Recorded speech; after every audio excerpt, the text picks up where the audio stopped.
Welcome to the MVP podcast, where we talk about anything NBA. I'm Sam Holcroft, alongside Gage Zollicoffer and Peyton Thompson. Before we begin, don't forget to follow us on Twitter at Momentum MVP, follow our Facebook page at MVP Momentum Podcast, and check us out on YouTube at MVP Momentum Podcast. Today, we're going to do the stock market recap with all the teams, some cool stats, who finished first, second, and third. And then we're also going to talk about the play-in games that are going to be happening later this week. So as per usual, I'll talk about the top gainers from the last 2 weeks. Lakers were the top gainers at $10.92. The Hornets, $7.82. The Spurs, $6.65. The Grizzlies, $5.24. And the Suns at $4.18. Other teams that gained money were the Heat, the Nuggets, the Mavericks, the Pacers, the Warriors, I already said the Spurs, Blazers, Knicks, Nets, and 76ers. The biggest losers were the Bucks at $12.48, the Kings $6.91, the Cavaliers at $6.63, Pelicans at $3.64, and the Rockets at $2.13. Other teams that lost money were the Bulls, the Celtics, the Jazz, the Thunder, the Timberwolves, the Magic, the Hawks, the Clippers, the Wizards, the Pistons, and the Raptors. So with the individual people, I'll start with third place. So PT, you made $321.50 last week, which brings your yearly gains to $304.59. So breaking even, which was your goal about kind of like halfway through the year. Engage, I said it was going to happen. You got second. Yeah, you did make the most money these last 2 weeks, $821.96, bringing your yearly gains to $3,451.52.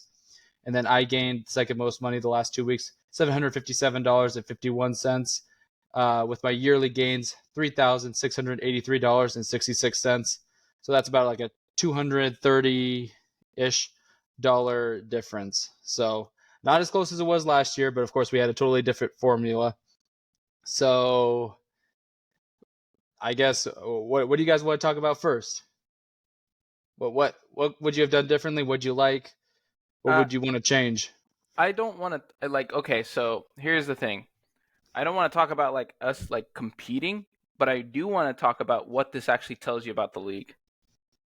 Like, okay, so what does it mean that their expected win percentage? The Lakers expected win percentage is at 52, yet they're 47-82, or what is it? 47 out of 47 82. out of 80 out of 82 games, which is crazy if you think about how the expected win percentage is actually computed. And we've said this plenty of times, like how it's computed.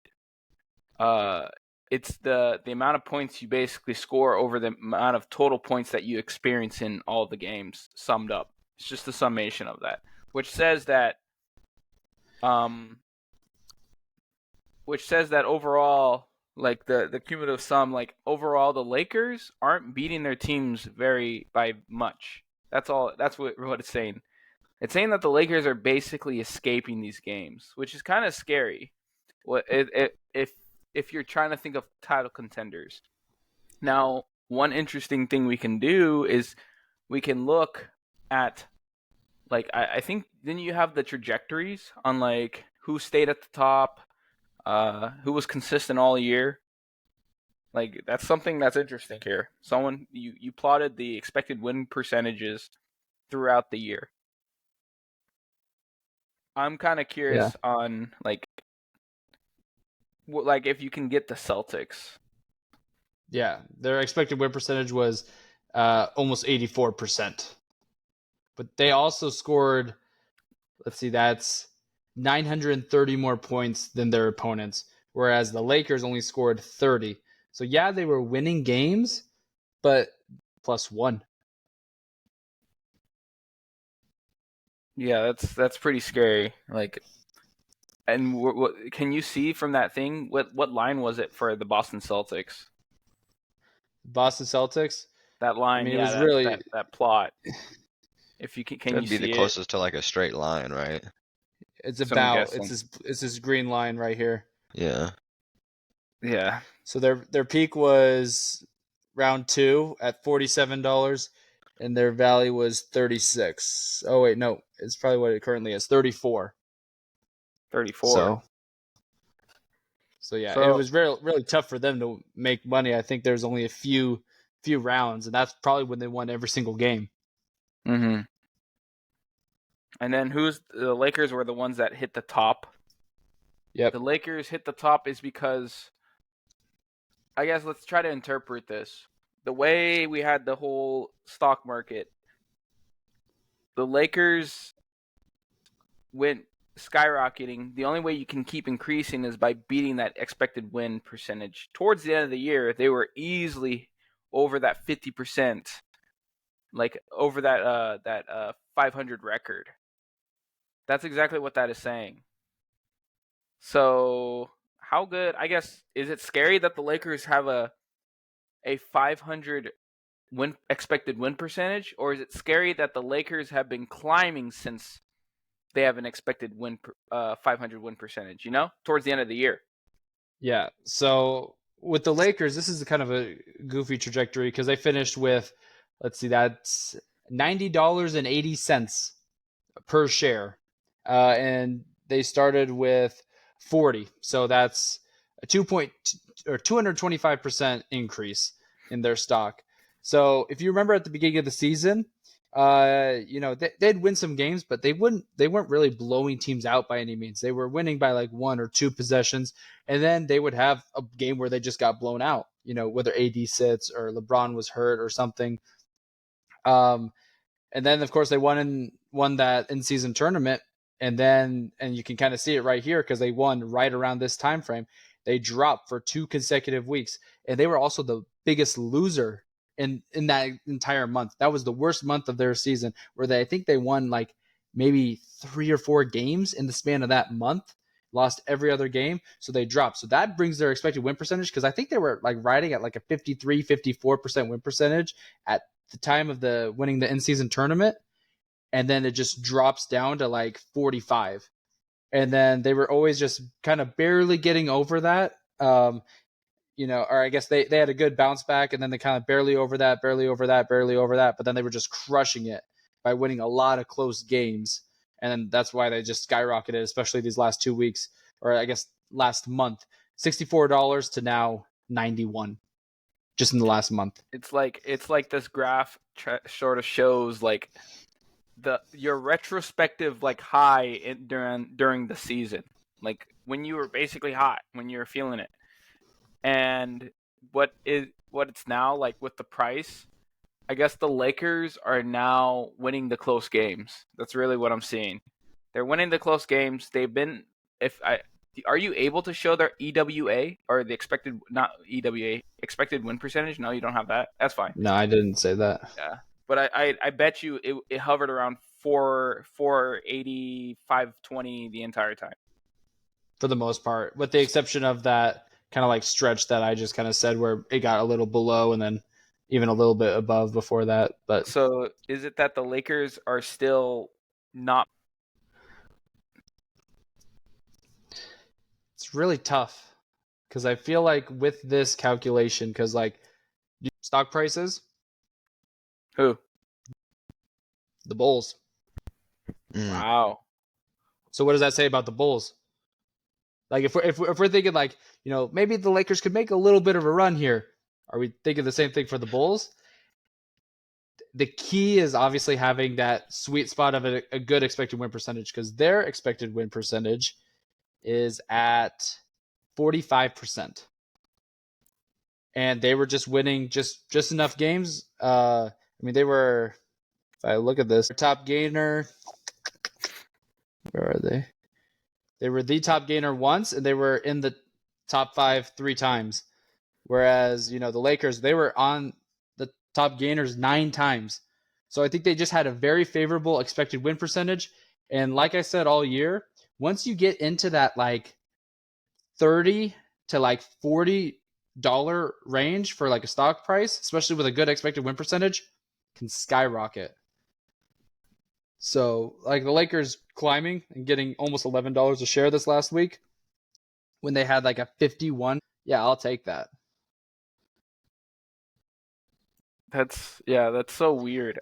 Payne, you got any ideas of like I'm trying to do my best to interpret this to help us like kind of a sneaky way of segueing into the play-in. But do you have an interpretation of like, okay, you've seen that the Bulls are the second highest, the Lakers are the first. Who's third? Just this is me. I don't know, man. Honestly, you guys are a lot more into the numbers here than I am, so I don't really have too much to say about the data, honestly, or analyzing it. Yeah, with seeing this graph, because like, I mean, there's you can divide this into basically three eras. You know, there's the Bucks era where they were leading for the first half of the season with the stock price, and then you got like the third quarter, which was the Cavs era, and then you got the fourth quarter, which was the Lakers era. And you know, every single team had a drop off at some given point. You know, the Cavs were at, let's see, $86 a share, which is only $5 less than what the Lakers currently are at. But then they just started taking a tumble, and they are now currently at 53. So I think what's really nice, because like the Bucks and Cavs were always around that 2-3 spot around this time too. I think, and this is why I think, Peyton, you made a few mistakes with staying invested in the Thunder, the Wolves. Gage, you went all in on the Wolves one time, along with the Sixers when they were both like the 2 or 3 seeds. And I said, I don't think this is a good idea because their expected win percentage is too high, and like I said, the meat and potatoes, the 30 to 40 degree or dollars stock price is golden. And like, although they were cheap, they were in like the 20s. It's just the return is just, it was just not going to be enough, even if it did hit. So these That's top fair. teams have just had too high of expectations. And frankly, like if they didn't perform, like the Clippers, let's look at the Clippers real fast. So they start at $35 a share. They go down, they go down, they go down, they go up. And then they kind of just stay around in between $20 to $25, and then they end up falling back down. I mean, it's just like, I mean, yeah, that's a fair point. But it's like, even on a like micro level, that's really when you invest in anything that has value that fluctuates. You know, like you have to know or have a good feeling when it's a good time to get off because that value is not going to get any higher to make it worth holding. So, you know, and vice versa. You know, you got to know when to buy low and hold and not sell too early. Because you don't want to get, you don't want to lose that potential return on investment.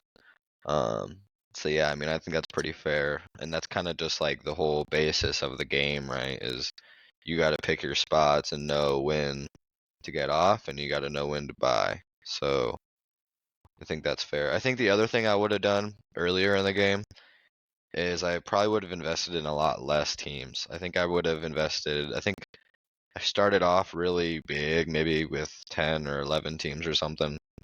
And then, yeah, like that's a pretty big list. And then I kind of tapered off as it got a little bit deeper. Um, I mean, definitely just week 1 to week 2, I cut down more than half the teams. So I think I probably would have came out a little bit lighter, especially me not like having experience in the game. I think I would have not come out so strong. Um, and invested in less teams, and then probably like that for that first 3 for sure. Times I would have looked more at the schedule and saw who they played. Whereas I think like the last 4, I was kind of okay. More so just picking the teams that I thought had a good chance to win games based on injuries or momentum or whatnot. Versus like the first 3, you really have to know like who they're gonna play because the estimated win percentage or the estimated win percentage is going to be so much, the variance for that is going to be a lot wider of a or I guess yeah, it's a wider of a gamble because if they hit then you can make a lot more winnings on the margins. um and it's a lot less, it's a lot more speculation on like what you think the teams are going to do, whereas like the last few it is a little more solidified. And we talked about that, like in the beginning of the season, we talked about it. We were saying as the teams keep playing and the game goes on and the season goes on and teams get a little bit more solidified in position of standings and injuries and whatnot, it's going to be a little bit the viscosity, the stickiness of the estimated win percentage is going to be a lot lower than it is now. Like I'm sure if we were to look at it, there was teams that went, really high and tanked, or went low and then went all the way up. Whereas I think at the end, you might have a couple of teams that had big skyrocket. But yeah, you can even see it, like at the end, most of those teams in the middle were just kind of settling. Obviously, like we just talked about, the Lakers had a big rise and the Cavs had a big downfall. But if you look at it compared to like the beginning is a lot more up and down. So yeah, I think those are the two things I would have done. I would have had the knowledge I have now, for sure. Yeah. So Gage, Peyton just kind of went into stuff that he would have done differently. Was there anything that you thought that you might have done a little bit differently? Maybe invest in a little bit more teams? No. I think it's like, I think if I wanted to do it a little differently, I would maybe try to game the expected win percentage a little bit more. That's a cop-out answer, though. But like game it like lean more heavily, because I tried just for fun. I tried for fun to invest in a team that was doing well. I remember Sam. I was like, I'm gonna try it. I'm gonna invest in teams that have like a really good expected win percentage, and often more times than not you would lose. So you gotta find something that's the expected win percentage is like low, but the team is gonna exceed that. So basically, what you're saying is you just got to play the game better. Yeah, like, well, you gotta like basically the low ones are actually the low risks, is what I'm saying. There's a lot less money to lose on betting on like the Detroit Pistons and the Spurs or whatever in comparison to like the Celtics or the Bucks. That's what I'm trying to say. But sometimes the reward isn't as high. Yeah.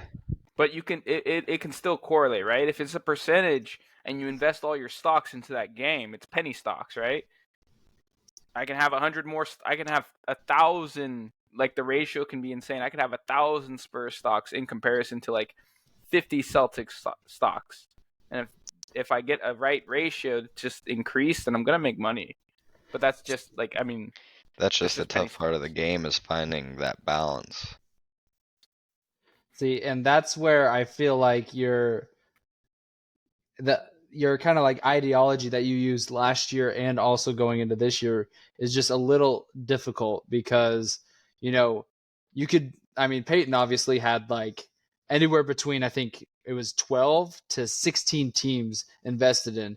Now the odds of all of them hitting, tough, but some of them are going to hit, but it ended up almost like 11 to 13 teams gained money every week. Most teams ended up losing money, so that's kind of what cost you, especially early game too. Yeah. But I think the combination, because I'm like kind of like in between with you guys. Like I always had anywhere between 5 to like 8 teams I was kind of invested in. So it's a lot easier to invest in 6 teams and bank on 3 of them being top gainers than investing in 3 teams hoping that one of them is the top gainer. Exactly. Here's what you do. If you never actually want to lose money, I mean, it would take a lot of analysis, but remember, these teams have like direct relationships with each other. If one team loses, another team has to win, right?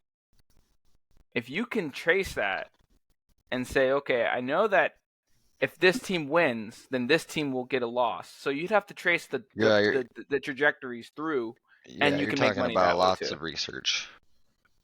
Yeah, or just sequences. Just say, okay, I think, like, okay, so if you have to guess 7 games and you get to choose between like, like let's say you really like the Lakers or something, or you really like or you really like the Pacers. You look at the Pacers schedule, and you can predict who do you think. I guess this would kind of like, you'd have to really get into weeds, because then you'd have to think, okay, they're gonna lose here, they're gonna win here, they're gonna lose here. By saying they're gonna lose this game, you are giving the other team a win. So then you can actually measure your stocks a little bit by saying, okay, this team is going to win this one, this team's going to lose this one. And so if your stocks, if like what I'm saying is align your stocks, because this isn't a normal stock market. They have direct relationships. But I think the problem with that, and I know you're accounting it because you're good with numbers, is the probabilities. Because you could say that's what's going to happen in that sequence, but what's the probability of that sequence playing out exactly how you think it is? It's not great, right? It's just like the NFL draft. We talked about it, And that's funny you say 7 because we were talking about the top 7 the other day in the NFL draft. And the sequence of that sequence hitting is not good, right? It's kind of funny because it's kind of the reverse of what you were saying the other night, because that sequence, although they're dependent on each other, doesn't mean that it's going to have a higher probability to necessarily happen. But let's think about like 2 games actually. So well, then the Mavericks and the Kings. No, I'm just giving. You can extend this. Okay. Mavericks and the Kings. The Mavericks and the Kings played each other back to back. They had 2 games. All right. So depending on what their stocks were, you can actually have a better idea of how risky you want to be. You can put all of them into the Kings. You can put them all into, or you can put all your stocks into the Mavericks, or you can just split. And you'd have to compute what does splitting do. Splitting is like if it were a coin flip, if they're equally matched. If Vegas says, okay, it's hard, it's a coin flip, then if you split, then I think if they split, then you lose both, right? Because they're both about 500 at that time. Yeah, they were both under. So you'd have to bank that they'd be winning their other games, but that at least if they do split, then both teams are at least a game closer to getting that expected win percentage. Or you just bank that you go in on the right team. Like, for example, it was the Mavericks. You went in on the Mavericks gauge, and you had nothing on the Kings. But right there, you can justify not investing in both, right? Because then it's like that right there. You already just cut out that their win percentages are both above 500 for like these games or whatever. And let's say that these were the games that determine if they went 500 or not. If you invest in both, you're contradicting yourself because they play each other. So if you choose that rules out that decision. So you got to choose one or the other. That's the way to kind of think a little bit more about how having actual games and how having all of these actually have direct relationships, how you make decisions. But I didn't think that hard about it. Yeah. You want to get into some of the graphs? Yeah. So I'll move on to some of these graphs that I made. So this was our weekly gains and losses graph. So obviously, if you were at 0, you didn't make any money. And then obviously there's some dips here and there. So week 10 Gage. That one was a tough one. That one you could point to maybe the downfall. It was the Miami Heat. That's all it was. It was. I think I would do the same thing again. I would do the same exact thing again. It's the Miami Heat sold me. They sold me against the Wizards and I think Detroit or something like that. Yeah, something. That sounds right. I mean, because like if you look at me, I was negative. This was the only week that Peyton made more money than both of us, and he was also he went positive too. But like, yeah, you see this kind of like all over the place. Like, I mean, there's peaks and valleys to it. And then this one is the cumulative. So you see Peyton kind of going under and then eventually crossing the 500 mark. And then Gage being in the lead, getting me and him being really close. And then almost us having like the almost same slope right there at the end. So, yeah, so those are the 2 graphs that I had.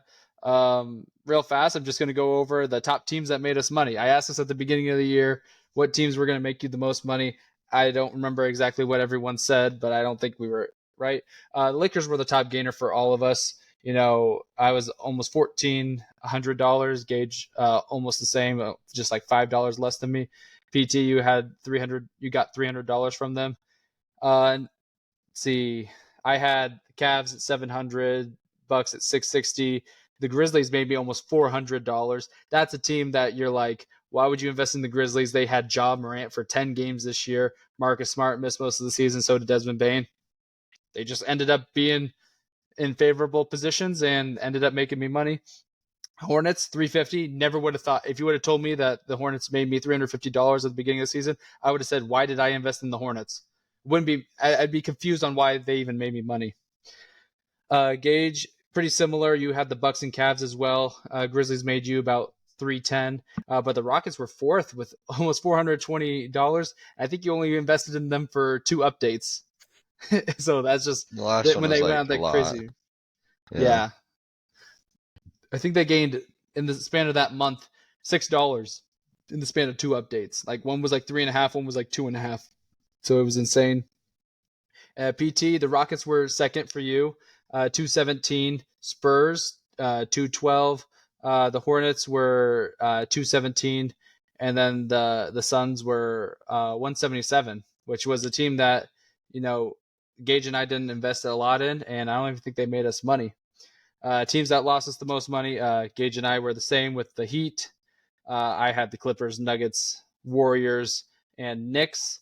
Gage had Wolves, Clippers, Spurs, Nuggets. And then PT, your biggest loser was the Clippers, $257, which surprisingly you kept shares in all year too. Yeah, and that's a prime example of what I was talking about. Like I just never got off. Yeah. When I should have got off probably like December or January. Right. Then there was the Celtics, Hawks, Raptors, and Knicks. The top. Oh, I also included this. So out of all the teams, all 30 teams, I did not invest in 7 teams. 14 of the remaining 23 teams made me money, whether it was a few like cents or hundreds and thousands of dollars. 9 teams lost me money. Damn you, Heat. Gage was pretty similar. 11 teams made him money. 9 lost. 10 teams not invested in at all season. And then PT, you had 9 teams that made you money, 14 that lost you some, and then 7 that you didn't even touch. Our top 3 weeks, you can see a lot of our top weeks. I mean, we all had round 12 in our top 3 weeks. I think we all had round 11 in our top 3 weeks. I had round 8, Gage round 4, and PT round 7. Let's see. I'm trying to see. So PT's bottom 3 rounds where he lost money was round 2, 6, 5. Gage was 10, 7, 3. Mine was round 2, 10, and 9. And then I also kind of put when we ranked like per week, and this is kind of like just based on the graphs. If you finish first, second, third, and then the cumulative. So, I mean, once again, it's a very interesting concept. I think it was pretty fun. I think that I might have an idea that's totally numbers related that Gage and I will probably spend way too many hours on this off season to try to fix it. But we'll probably come up with a little bit of a different formula, just shake it up a little bit. But the stock market? No? All right, so let's move in to the play-in, or as I like to call it, the Atlanta Hawks, New Orleans Pelicans, and Los Angeles Lakers playoff invitational. Considering they are the only 3 teams that have now been here 3 times in the 4 years that this has been a thing. Gage, I know that you did not like that. Gage hates the slander already. I will note that the Lakers never benefited from it. Benefited? Yeah, they never did. Because the Lakers have always been in the playoffs. So they are a victim of the play-in tournament. That's just adding to your stat. Well, I don't know about all that. I mean, I they wouldn't even be. They were always like, without the play-in, they'd always make the playoffs. I mean, the so 2 how times. Are they a victim if it The 2 previous times that they were in, they ended up getting the exact seed that they would have been anyways. Exactly, so, but they had to go through it, and they're going to do it again. That's the 8 seed, 7 seed thing. They're going to be a victim because now they're going to beat the Pelicans and have to face the Nuggets. So, how about this? let's just start off with that one, that 7-8 matchup that happens tomorrow. So the Pelicans are the home team, Lakers are the away team. We just saw this matchup literally yesterday. I don't know about you guys, but I think that the Lakers are going to win this game. Should they? I think don't know. this is already intense matchup plan. These are both playoff caliber teams. I mean, both of their records would have already put them in like 4th seed last year. That's how insane the Western Conference is. Yeah. Like 47-35, 49-33 and they're barely making the playoffs. Like I don't think we're going to see a lot of talent. We're not going to see two teams that don't know what they're doing. We're going to see two playoff ready teams. So I'm not shaking either. But yeah, I'm gonna have the Lakers.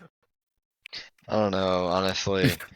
It's gonna kind of contradict what you said a little bit, but I do agree with you that the Pelicans have a really good record and a good team, but I don't know. I just don't think. I think they're gonna miss the playoffs. I just don't really feel great about them, to be honest with you. I think whoever wins the 9-10 is gonna beat them, and they're gonna lose this game. I don't know about Ingram's status exactly, but it just seems like I guess the reason why I don't think the Pelicans are a very serious team is the same reason why I think the Kings aren't really a serious team. When they have good games, they're pretty solid. They're good. And I wouldn't even say when they have good games, they look like a championship team or anything close to that. But they look like a solid team, 4 or 5 seed on like a regular Clippers game that would be solid or Mavericks game that would be solid, right? But when they have a bad game, I feel like they don't even look like a playoff team at all. And I just feel like there's a big drop off between their mediocre to average ceiling versus their really steep floor. Whereas I think the Lakers and the Warriors both have, and even the Kings, when we talk about the Pelicans, I think all 3 of those teams have a higher ceiling than the Pelicans. I don't know exactly why that is. I think that there's probably a lot of deficiencies on their team. But I just don't think they're gonna be knocked out. I think Brandon Ingram's coming back from injury. I feel like he actually played yesterday, 23 minutes, and his minutes is going to start going up. So I think he might play like 28 to 29 maybe this next game at the very most. I think this team is good. I think they're just hurt. I think they just It seems like they're always hurt though. Yeah, they're always kind of hurt. Like I think if it's not Ingram, it's Zion. If it's not Zion, it's Ingram. If it is not them two, it's CJ. Yeah. I mean, 49 CJ and or 33. Them two, it's Valanciunas. 49, 33, 47, 35. Like, that's pretty good. I'm not saying their record isn't good. They're a good team. I'm just talking in relevance to like, I bet you if we looked at their record above 500 teams, it's probably solid, but I don't think it's better than the other teams that are in the play-in. Maybe better than the Kings, but better than I think. But I wouldn't say it's better than any other playoff team. Which I mean, I guess that's kind of the reason why they're here, right? So. Yeah. Yeah, I just expect the Lakers to handle business. Max Kellerman did come out and I think say, I don't know if this was a tweet or on one of his shows, but he said that the Lakers should sit Anthony Davis and LeBron James to try to face the Thunder, but obviously they'd be playing in a win or go home play-in game just to try to avoid the Nuggets. Sorry, I was just thinking about the Pelicans. One last thing. This is the first time the Pelicans are 16 games above 500 since 2011. Sounds about right. And they're barely making the playoffs. Yeah, the West is crazy. I feel like really the only team that's really getting screwed, and I might sound biased, but the only team that's really getting screwed by this super competitive West is the Rockets. Because in a regular year, we would be in the play-in, or maybe even the playoffs. But every other team is either in the play-in, or they have a solidified playoff spot, or they're in the East where it doesn't really matter, or they're a team that's tanking. We're the only team that had a good season. We went 500, and we were still 5 games out of making the play-in. Whereas, like, where do you think 2022, 2 years ago? I think they probably would have been in the West. Probably like the In the 9 West, seed. yeah. You think that we would have been the 9 seed? I think so. Why don't you have the Pelicans like that good? I mean, the Pelicans have the same record as the Bucks, I'm trying to and we think that the understand. Bucks are good. I mean, we'll talk about that later this week. You ask that question again? The Pelicans have the same record as the Bucks, but yet we Mhm. think that the Bucks. I guess you haven't said anything about the Bucks ever since Giannis went down and everything like that.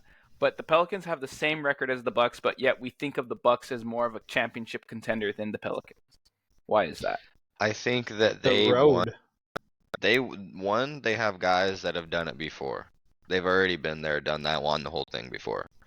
The second thing with it is that I think they have the same or similar records for different reasons. I think the Pelicans have that record because they're, like I said, same reasons before.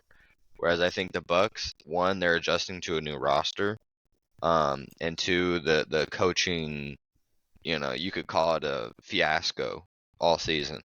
And I think that start with Adrian Griffin, although like it didn't affect their record maybe as much. Just that fluctuation of having that new head coach and then moving on to Doc halfway through the season, it was just really weird. So I mean, I don't know. I do think that the Bucks did get worse, to be honest, from last year overall as a team. Maybe not talent wise, but as a team, I think they definitely did. Now, would the Bucks beat the Pelicans in a 7-game series if they were to play each other healthy? I think so. I think Giannis is the best player in that series, and that's usually how it goes. So I think that's kind of why we take them more seriously. Another reason why we take them more seriously is because they have a lot easier road to the finals than the Pelicans do. At least overall. I think that the Bucks' top challenge is harder than anybody in the West, probably. But I think the road of getting there is a lot easier if you had to play the Cavs, the Magic, the Pacers in the first round. That's going to be a lot easier than the Pelicans having to, one, get out of the play-in, and then if they win tomorrow, they're going to have to beat the Nuggets, who are the reigning champions.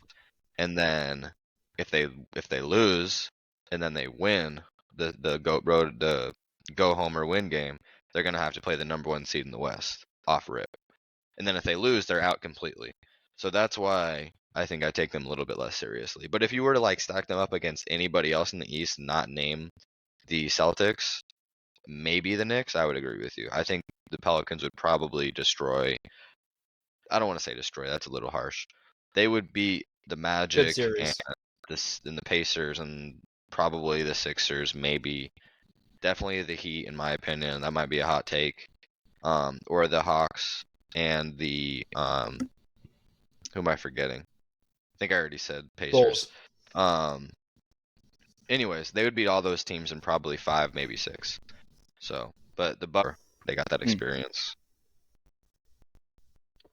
So then what about the elimination game in the West between the Kings and Warriors? That's also going to be happening on Tuesday. I spoke it into existence. I really wanted this to happen. I'm Me really too. happy it happened. Yeah, me too. We had a rematch basically at Game 7 last year. Yes. Yeah. A rematch. Yeah, rematch of Game 7. Mhm. And it's gonna be interesting. I think the Kings are gonna want revenge. But it's gonna suck because both of these teams have been really fun to watch in the playoffs. It's really weird that we have the Thunder and the Timberwolves so good because typically we would have had them out and then put 2 of these other teams in, but they're just all having great seasons this year. So yeah, I don't know who I'm rooting for, and honestly, I don't know who's gonna win. But I know that tomorrow night I am going to be watching that game. That game's gonna be insanely fast. They're just gonna be running the entire time, checking up shots, two fast, really fast paced teams. But who do you have winning?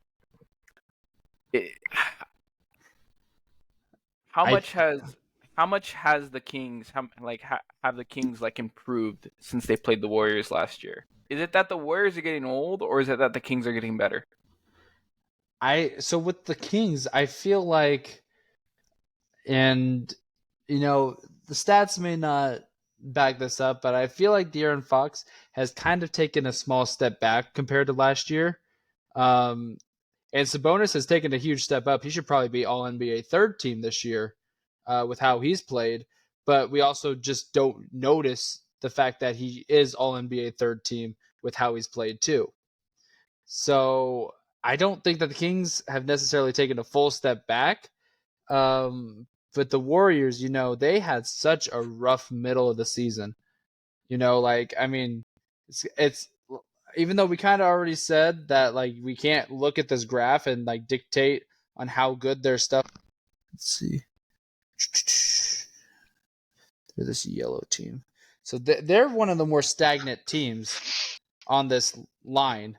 They peaked down, or they valley down here at $21 a share, and they made money that first week, but then they just kind of just fluctuated, and they just lost a lot of games right here in the middle, and then they just recently started picking it up. So I just, and the questions all year. I mean, we did a podcast earlier this year. It's who's the most disappointing players so far this season, and we brought up Klay Thompson and Andrew Wiggins. And have they fixed what their deficiencies were this year? Not necessarily. Probably gotten worse, honestly. Potentially, yeah. Overall. So I think that, even with the Warriors having Steph Curry, I think that the Kings are going to probably win this game, and I think home court advantage is probably going to be a huge deal. So I'm going to say it. Light the beam. I think the Warriors are going to win. I think the Warriors have a game plan. I think the Warriors did a good decision on resting Curry. It was the Jazz, but they did rest Curry. And yeah, I'm just going to pick the Warriors. Experience in these tough situations. The Kings are going to be without Malik Monk, who's always a good scoring punch. I just don't see. And the Kings are probably at their worst point in the season right now. The Kings aren't necessarily even used to making the playoffs all that often. They made it last year, sure, but then the year before that? How about the year before that? How about the year before that? How about the Warriors? They've been 2 years ago. They won a championship. Yeah, so I'm gonna pick the Warriors. My money's on the Warriors. P? Yeah, I think this one's tough for me personally. It's kind of very 50-50. I was kind of listening to your guys' pitches and just seeing what I liked better, seeing the points there. But two things, and one thing you guys didn't really bring up, and it's because I don't think you guys think too much about like the philosophy part of it that I do, or the same type of philosophy as far as playoff games and like kind of what matters. We might have different opinions on that kind of stuff. But the first thing that I think is important to mention is that experience that Gage brought up. I think that since the Warriors have done it so much, and they've been in these, Game 7 situations. I mean, I don't really know how many Game 7s they've been in because I know that they probably didn't need to go to most of them. But obviously, being a seasoned playoff team like they have been, they've been in more than a few. So more than the Kings, that's for sure. So yeah, I think that matters. So I think I would take that edge there. One thing I think that matters is that the Warriors did beat them last year in a Game 7, and I think they showed they were just a team that was a little bit more, I don't know, firepower heavy, I guess, when it comes to the playoffs. Sabonis also had a bad series against them overall. I don't remember his counting stats, but I think he struggled in that series, especially defensively with how much they were switching. And, it's the Warriors are one of those teams, man, where if you don't have a very solid defensive game plan, they will get you on switches and they'll get you in bad positions where they'll be able to get open shots. So that matters. So, I mean, I think that would be kind of a Warriors edge as well. And then when I talked about philosophy and things like that, and I kind of just mentioned it a little bit ago when we talked about the Bucks and the Pelicans, what matters to me a lot when it's these very close situations is what team has the better player.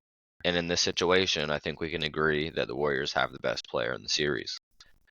So yeah, man, I mean, I wouldn't be surprised at all if the Kings won. I really wouldn't. In those other 2 points that I mentioned.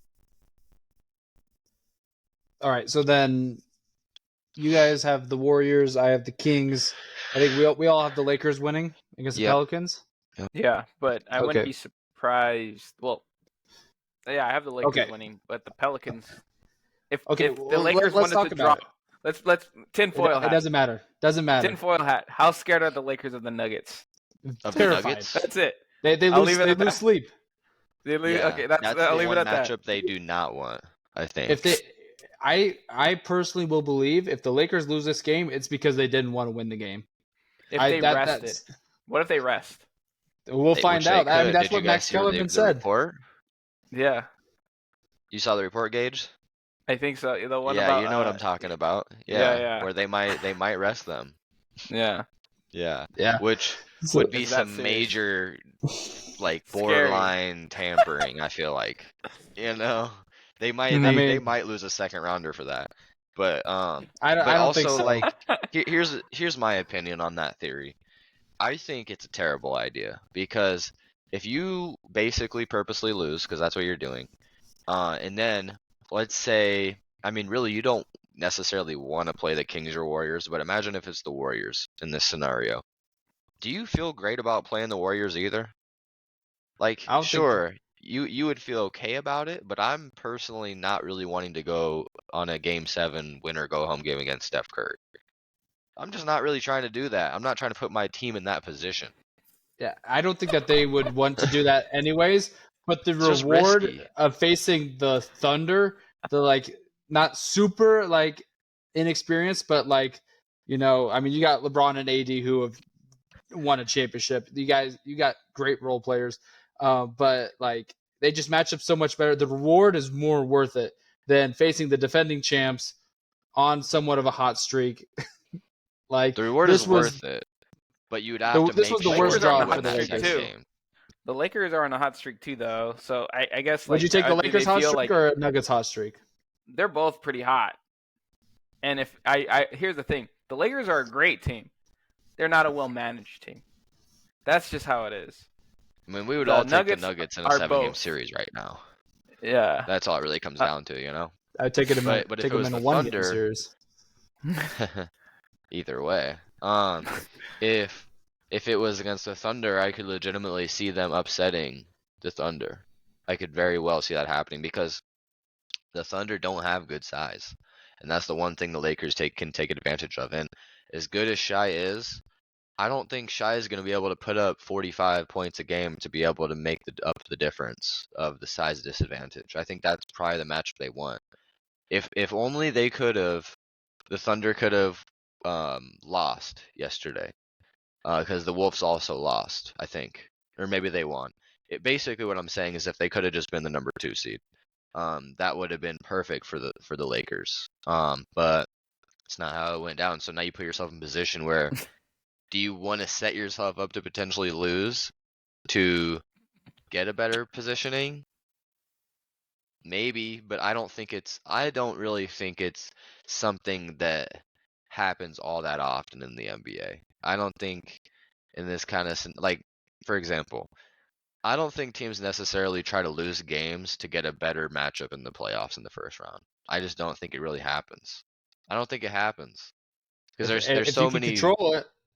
There's so many. Well, okay, that's if it's just based on you dependently, or independently, I should say, then yes. But if you're losing a game and then you also are like dealing with tiebreakers and other teams losing and winning, then no, like there's no point because that's so many different things that have to happen for you to get the ideal matchup that you might even just lose, anyways. So, yeah, I don't know. So then, to wrap up the West conversation, so we Yeah. all have the Lakers winning, whether they should or shouldn't. Who's going to Mhm. be that second team? You guys have the Pelicans facing off with Warriors. the Warriors. Yeah. You think the Warriors will Warriors. upset the Pelicans? No. No. Nah. Oh no. Oh, the Kings lose, and in Kings yeah. versus Pelicans. Kings versus Pelicans. That's what we have. Pelicans. Yeah. You guys Or, had Warriors. Lakers and Kings. No. Wait. Pelicans and Kings. Pelicans and Kings. That is the. Thought you guys had the Warriors winning. Oh wait, Warriors winning. do have the Warriors Warriors win, winning. and then Pelicans versus Oh, so Warriors. yeah, the Kings That's what would happens. the Kings would yeah. go home. Yeah. So it Yeah. would be Warriors and Pelicans. Yeah. Yeah. Yeah. So, We, so then we who's said like winning that every game? we said like every Every combination matchup. besides the right Combination one. that was incorrect. You're throwing me off. I'm like, wait, I thought Yeah. you guys wanted the We're like, Warriors. Where are the Kings coming from? Yeah. But anyways, yeah, we got Warriors and Pelicans. so Fighting then for that 8 seed.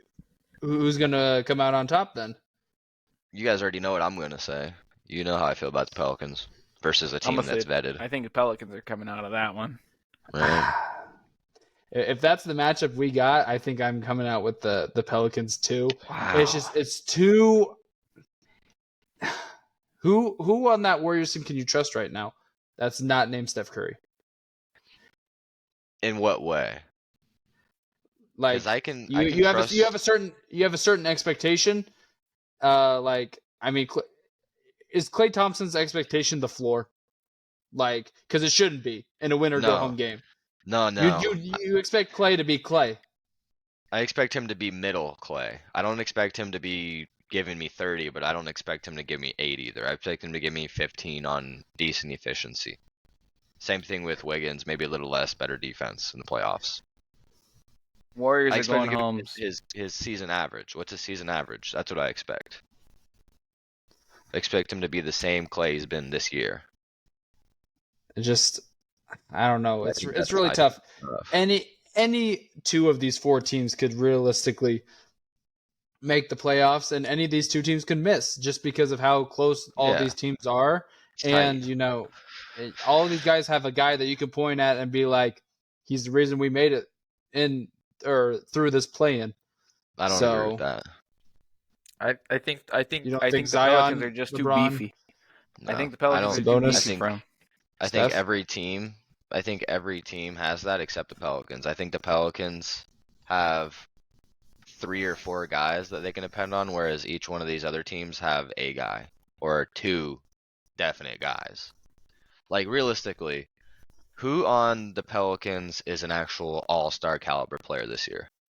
Because I don't think Zion was all-star caliber. I think he was a really good player, but he wasn't an all-star. Actual all-stars, if not 2 of them. I think Zion was an all-star. He had a pretty good year. He started really slow. He started slow, but he ended up finishing. figured He it ended out. up having good Yeah. counting stats, but like, I don't think, like, I think this is kind of goes back to our Pelicans talk. I'll try to make this quick because we're trying to get to the East here, but I think the reason why the Pelicans are where they're at is because of all the other guys. I think Valanciunas has been pretty essential to them. When CJ plays, he's really good. When Ingram plays, Zion plays together. Those guys play together. And then we're talking about Trey Murphy, Herb Jones, Jose Alvarado. Like, they probably have the best bench out of these 4 teams, I think.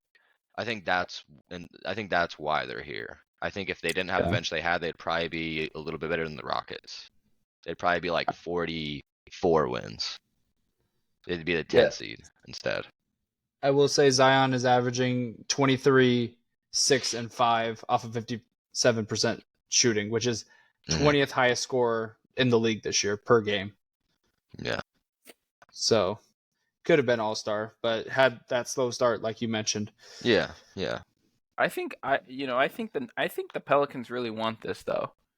I think specifically Zion, like just because of what you're saying, how Zion's not an all-star. But Like, and what Paul's been saying, like how Zion's not even gonna sniff a conference finals. Well, here's the thing. This is why, like, I think Zion knows this. I mean, we're forgetting that this is Zion's first playoff appearance. He's never seen the playoffs. This is his Well, first time going into I don't the think that's right. postseason. That's true. That's not right. 2 years Go ago. ahead. No, 2 check. years ago. Check. Pretty yeah, sure. they definitely made the plan if that's what you're. Yeah, But that's what we're talking about, making the plan, right? we're talking about the playoffs. I'm saying that he like. You're to saying make that he's the never made the Zion, playoffs. Zion himself, Okay. be able to step on the court in a playoff game. I hear you, but at the same time, I don't know. It's one of those things also where it's like you were talking the other day when we were talking about the Lakers, like the Lakers won it, because of their age. The Warriors aren't just gonna lay down and because they don't want it. Like the Warriors won it too. This might be the last dance. They won it too. So I don't know if that's enough to like swing the factor for me. And then, like just because you won it doesn't mean you're gonna get it. Like you're gonna get, if you get out talented and you just won it, it doesn't really matter. Like I bet you the Magic as a team probably want to do better in the playoffs than the Cavaliers overall. I don't think Donovan Mitchell really cares too much about this series. I mean, obviously cares enough because he's a really good player, right? But I think Van Kerwin, Franz Wagner, and I forgot their coach's name, but I think they want it just as much there. Yeah. Okay, so I guess the record can show that I have the Pelicans winning that game, and I have and I guess and Peyton has the Warriors winning that game. Yeah. And here's the thing, it's a win-win for me because if you're right, then I get to see the Warriors miss the playoffs. So whatever. The downfall of the Warriors. I would love the Warriors to miss the playoffs because they were talking all that when they beat on our team who's 41-41. So Weren't they? for you guys. Did you guys have a player that said Warriors come out to play just to lose by like 20 plus? I don't think we lost by 20 plus, but yeah, we did lose. Okay. And it was Tar All right. Eason. Okay, so now moving to the East. 76ers and the Heat are playing off on Wednesday. Winner gets to face the Knicks. PT, I know how you feel about the Heat. I feel the same way to an extent. If Joel Embiid is at least 85, 80-ish%, then they should win this game, and I expect them to be playing the Knicks in that second round. Yeah, I think they're gonna win as well. I think Embiid is at like 90% right now.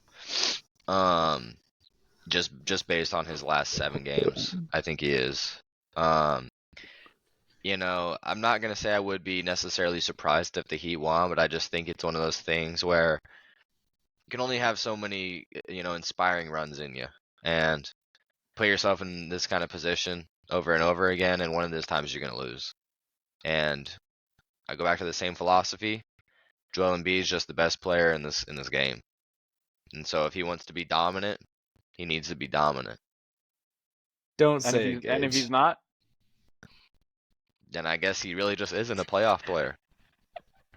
He's just not really about it. I don't know. both of these teams are doing pretty good. They're both pretty hot right now. I mean, the 76ers are more hot. Like, they're on a mission. 7-game win streak. What?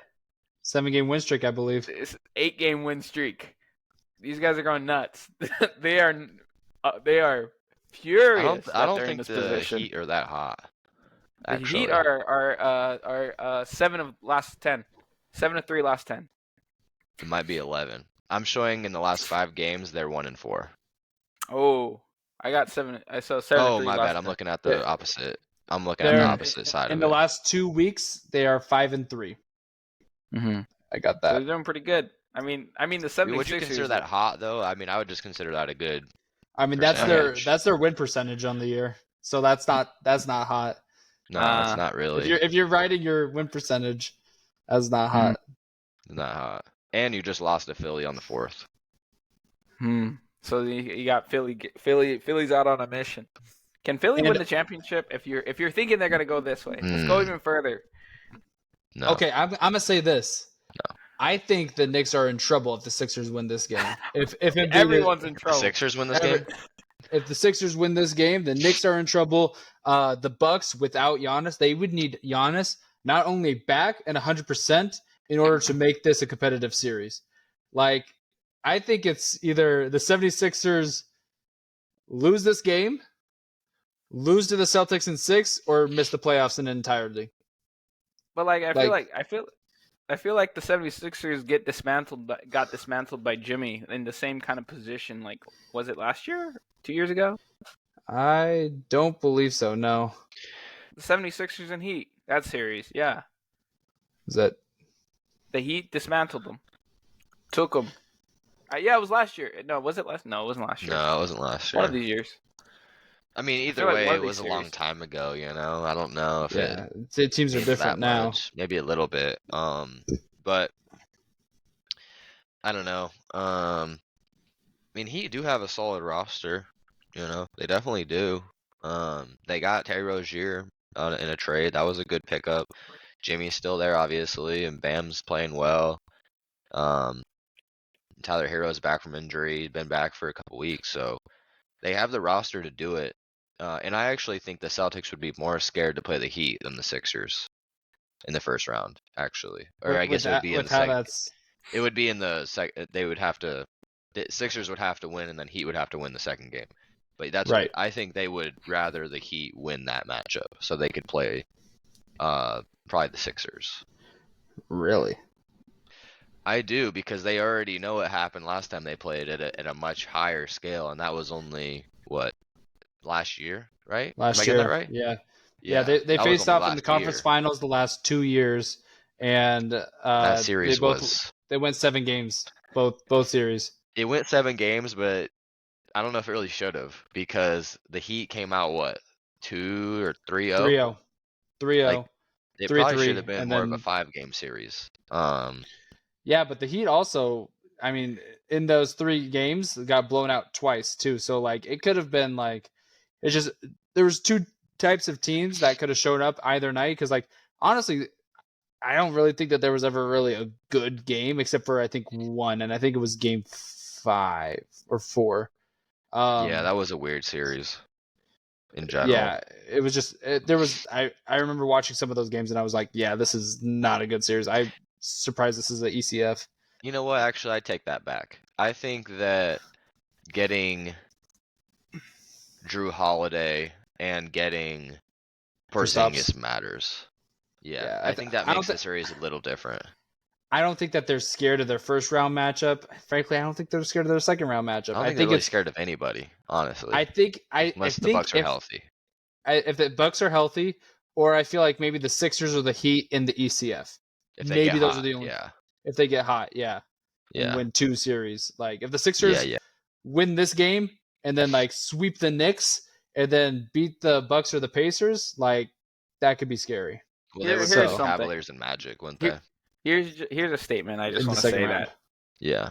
I think, regardless of what happens, both of these teams are making the playoffs.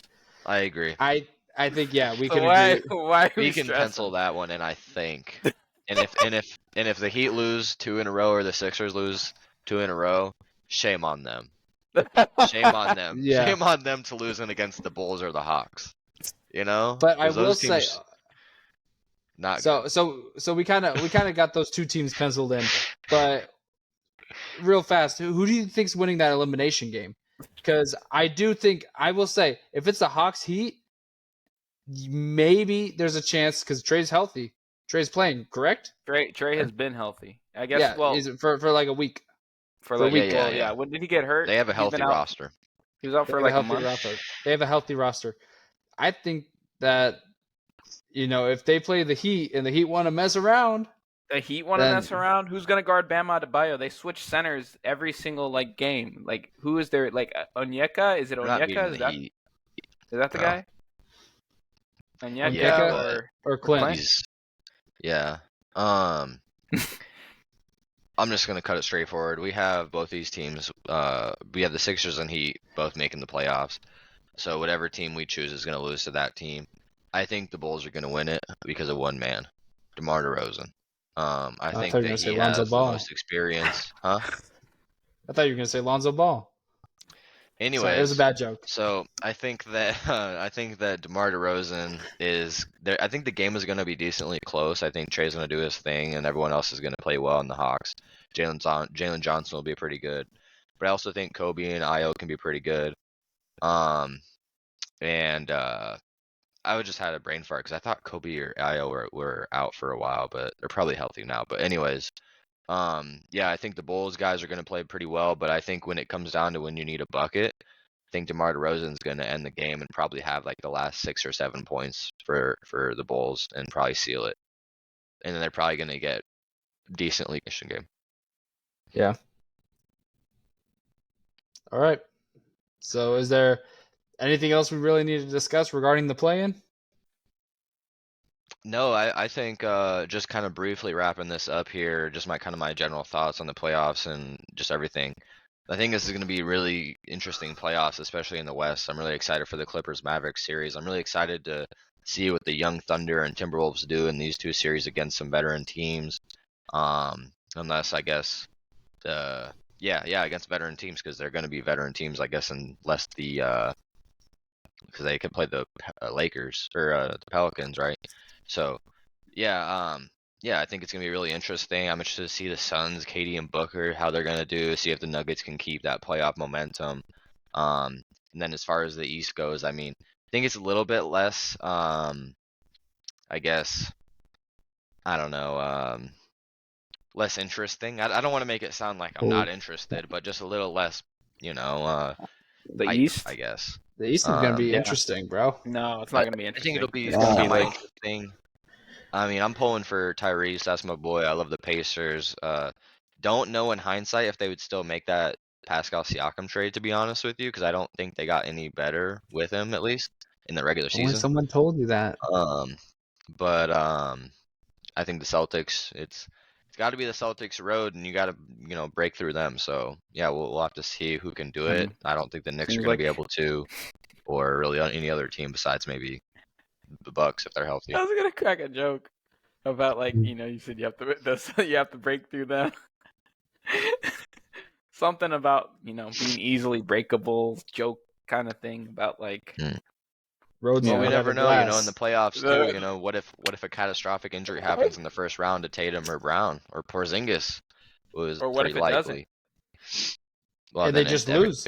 They just then every- lose. They just lose. Well, that would be a huge disappointment then. Biggest. I'll say this. I think if the Celtics don't come out of the East, they can still lose in the NBA Finals. If they don't come out of the East, that's probably the biggest playoff failure in NBA history. No, NBA history. not in history. I don't know about in history, but Like definitely playoffs, in terms of playoffs. I would say in recent memory for sure. I would have to go back and look at teams that were assembled. No, it's gonna be either the Clippers 3-1 blow or the Warriors 3-1 blow. I even think the Nets See, have a I case. don't buy that one bit. The Warriors. But we'll 3-1, talk about that later. 3-1 This lead. That's pretty bad. Yeah, and then no, the I don't Clippers buy blowing that. a 3-1 lead against the Nuggets. I mean, We'll talk about this later this week. That's a good discussion to have. Yeah. unless the Celtics do something like that against the Magic, or I guess no. You'd have to Imagine just losing to the Magic. Like what? Yeah. Come on. But we'll talk about this later this week. We'll talk Okay. about this later this week. Okay. Cutting you off. Yeah, okay. He doesn't want to hear me rant about the Warriors 3-1. I mean, I think. Yeah. Are you a Steph Curry? No, you're a LeBron fan. No, but I'm saying that we're literally going to talk about the first round later this week, so we can put a pin in this and we'll talk about it when we talk about the Celtics. But anyways, once again, don't forget to follow us on Twitter at Momentum MVP. Follow our Facebook page at MVP Momentum Podcast, and check us out on YouTube at MVP Momentum Podcast. I've been Sam Holcroft. That game 7 wasn't Draymond's fault. I've been Gage Zollicoffer. Peyton Thompson. Thanks for listening.